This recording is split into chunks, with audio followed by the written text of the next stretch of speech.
There used to be a man called John Treegood that lived in Tiverton, just down the road from me, and he had his 2 horses and he pulled like a very old-fashioned gypsy cart. Oh yeah. And we used to pull in and give him a coffee and sit and chat to him. I'd rather live that life than live a 9 to 5. They're cool, they just stick to themselves. Go gypsies are gypsies, so more scruffy, littering. Real Roman gypsies, Romany gypsies are amazing. There was a caravan park down there.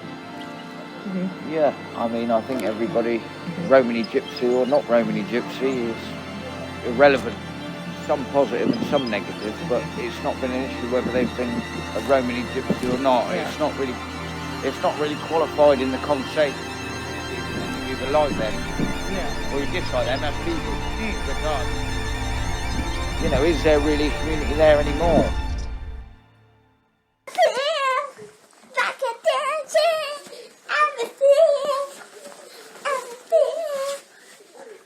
Are you filming me? Hi, my name is Jacob Parvin, and I'm a filmmaker, one of 4 children, and I'm also Romany. But you wouldn't have known that if you had met me. Why? Because I used to be more open and upfront about that. Until I received harsh stigma and bullying. Wherever they are, they do cause problems and they're dirty. I wouldn't have a conversation with one, I wouldn't approach one, I wouldn't even try to get eye contact with them. So after some time, you learn to hide something like that away. But that has to change.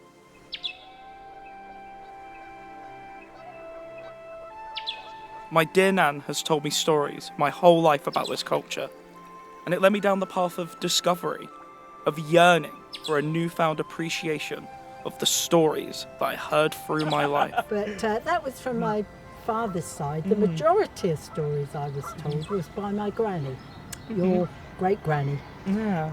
Granny Green obviously lived with us, brought most of us into the world, which was a family of 10. Would you say that, like, your mum and your parents, even when you ended up not travelling yourself, did they kind of bring that familiar aspect and that culture into the house? Yeah, the culture was very much kept to ourselves.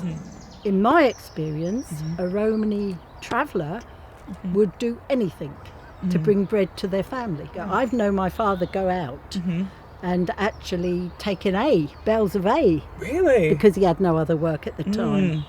Wow. I mean, he used to do logs. He had a log round. Wow. And so he would just do kind of anything and everything, but he brought a living in the whole, and then he would buy and sell horses. And that's incredible. The way we run our house, we never mix anything to do with what you ate from.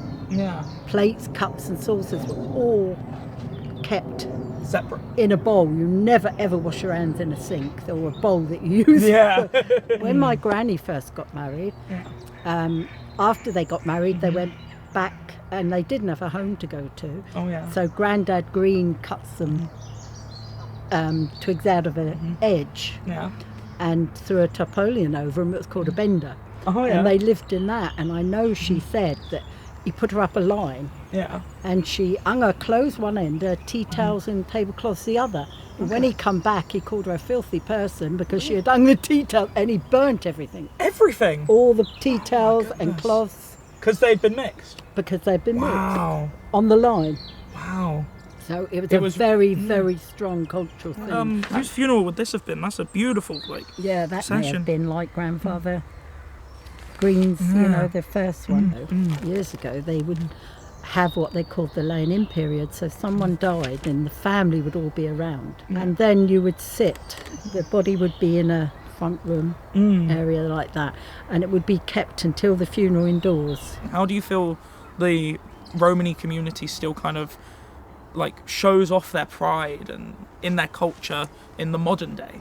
I think it's still in us, Jacob. I think it's in all the generations going down, but I don't think we've got the ability now to be able to practice our lifestyle. I know some of the Romany travellers build the old-fashioned wagons and keep them in their gardens. Yeah, and, why aren't they allowed to live that culture? That's do you the know, thing. Jacob, I think that goes back many, many years. I think they still live the culture, very much like I did. They grew up in the culture, but they can't live the culture. Yeah. I mean, the ordinary person, you'd call it different names. Not nasty. Yeah. But we had a name for the outside of the travelling people. What was the name?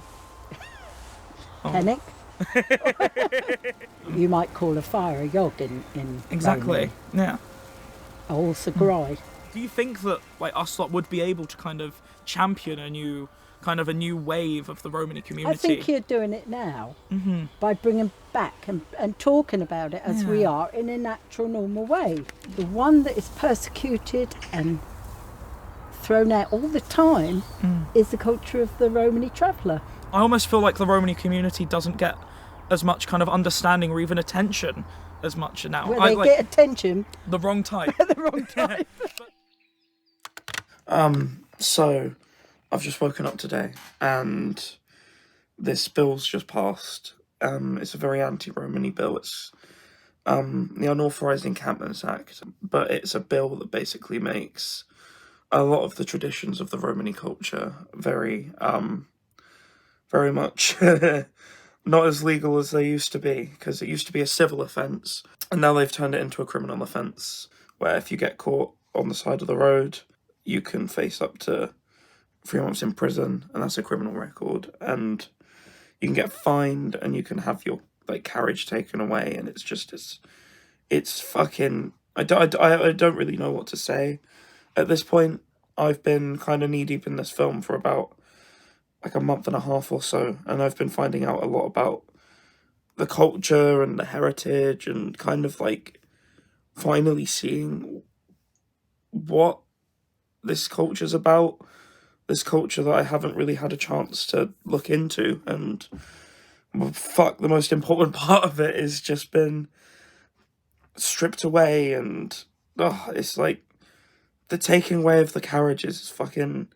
It's not just a carriage, it's their home, that's where they live, and a criminal record just kind of furthers the stereotype of Romanies not working and not paying tax. Well, now if they want to, they can't. It's just I'm still kind of taking it in.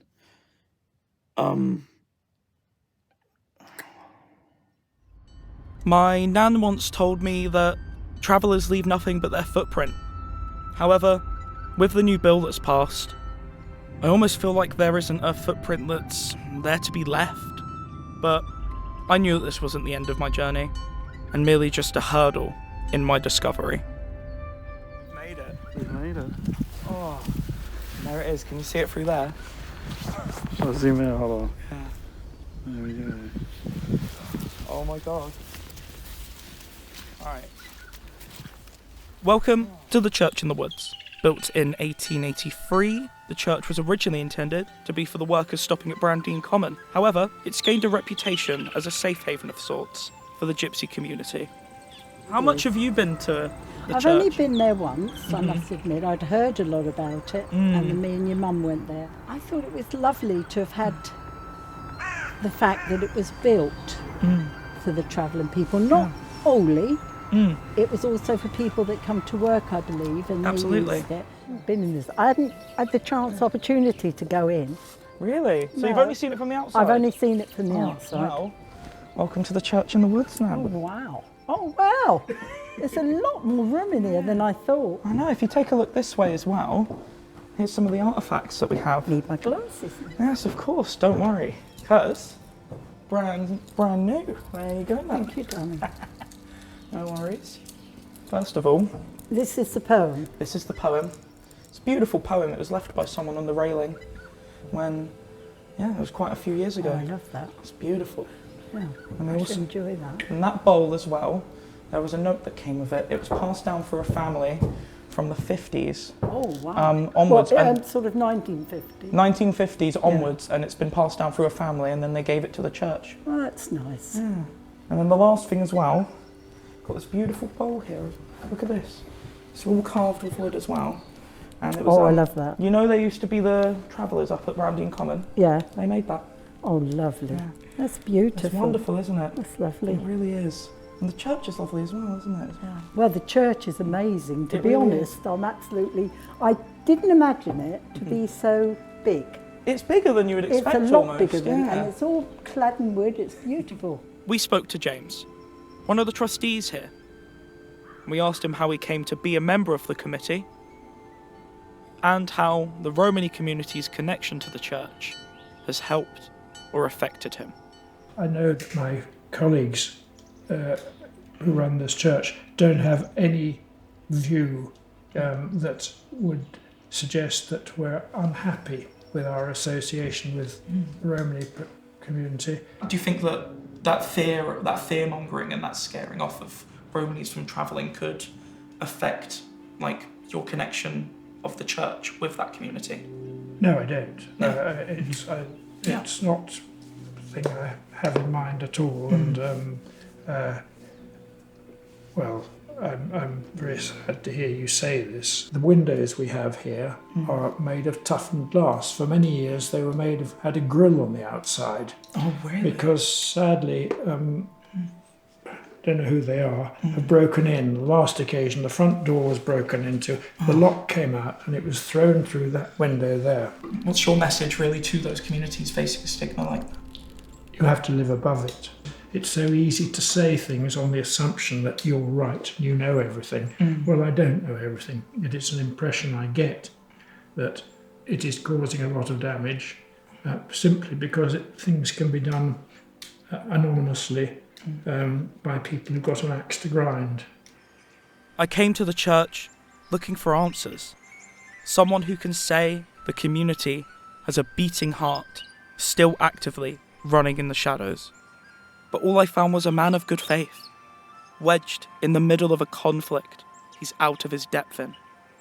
Before going, I met back up with my grandma, fearing and worrying that the community that I'd wanted to become a part of had vanished before I got the chance to do so.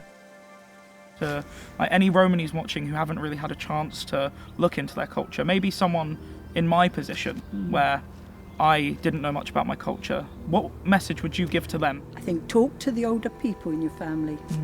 Take what knowledge they have and build from that. We're part of the world. Enjoy us. Enjoy watching us on the road, when they're camping, the things they make, beautiful paper roses, the pegs for their lines. Yeah. Some of them travelled around doing the farmers' work. Hopefully that would come back if they allowed travellers to get back into, would hopefully come back and be used once again in the right way. Everything adds to this world and we're no different. Absolutely that. Thank you, Nan. Love you. Love you too, Nan. Our Gypsy blood. My Gypsy people, let's not hate. Let's reunite and celebrate our Gypsy blood, our Gypsy race. Show this world we have a place. Walk with pride, side by side. From the haters no longer hide. Face this world, hand in hand. By our Romany roots, it's time to stand. In our hearts, we all feel the same. We're glad to claim our Gypsy name. We all have pride in our Gypsy blood. For our race, we all have love. So let's reunite, fight a peaceful fight. Let them know we have our Romany rights.